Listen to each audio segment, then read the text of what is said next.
obligations and rules of engagement by the Nigerian Armed Forces.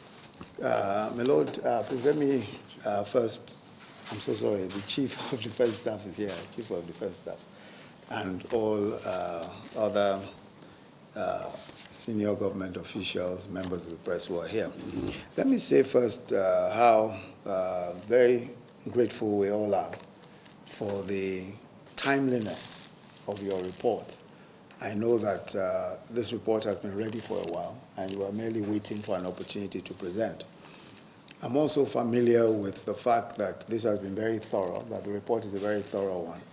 When the panel was constituted, the reason why we thought an independent panel would be important, a panel consisting of a judge of your reputation and well-known integrity, and personnel from senior personnel, a major general in the army, persons who have also displayed in their public lives and in some private lives, independence, such as human rights activists who are here and who we selected. In fact, we were very keen on ensuring that those who were selected were persons who were credible, and the reason why we took this decision was because we thought it would be important for us to understand exactly what the issues were. We know, of course, that there had been several allegations, of human rights violations, but at the same time, we also recognized that the military was functioning in a largely unknown territory, and just as my Lord pointed out, a situation where the military functioned in many cases as the police, and in very, asymmetric situations where, and several times we've had to ask ourselves whether what the military and law enforcement have to cope with today is not really, it does not really redefine, in some senses, the rules of engagement. But I think that it's important that we, because of the sanctity of the rights of our people and the sanctity of their lives and livelihoods, it's absolutely important that we ensure that we are finding out on a, at least whenever the occasion arises, whether their rights are being, being respected, or whether those rights are violated, especially in situations where you have light conflict or even serious conflict, or situations where you have security concerns all over in different parts of the country. So this was why this panel was put together, and I'm very pleased that we now have a full report. Mr. President, of course, is very keen to know exactly what the contents of this report are. Of course, being a soldier himself, I think this is something that would interest him greatly, to find out what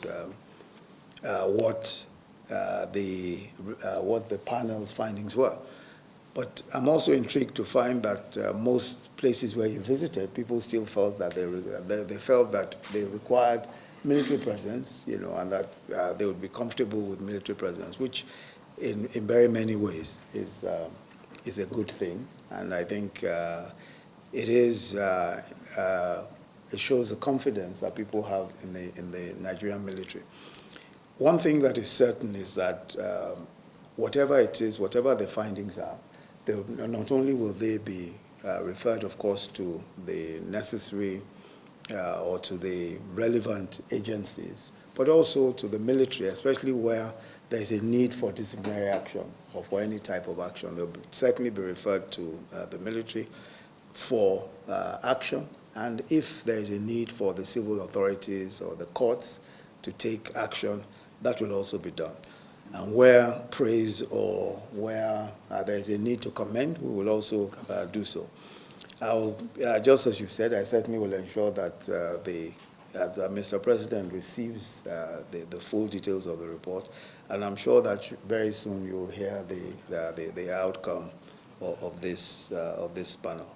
So I want to just again congratulate you on the very prompt and very detailed work, which evidently has been done, and to thank you all very much for the effort that you put into this. I know that this is essentially a thankless job, I don't think we have a reputation for paying very well, so I'm sure that you would not have found this particularly rewarding in any financial sense. But let me assure you that the people of this country, certainly, even if they cannot express it because they may not necessarily know, but certainly owe you a debt of gratitude for the work that you've done. And certainly the government feels that this is an important thing that you have done. And we will make, we'll make the points which you have raised, definitely make them public once the president has had a chance to look at them. And members, the executive and the military have also had a chance to look at them. So thank you very much indeed, and God bless you. Thank you.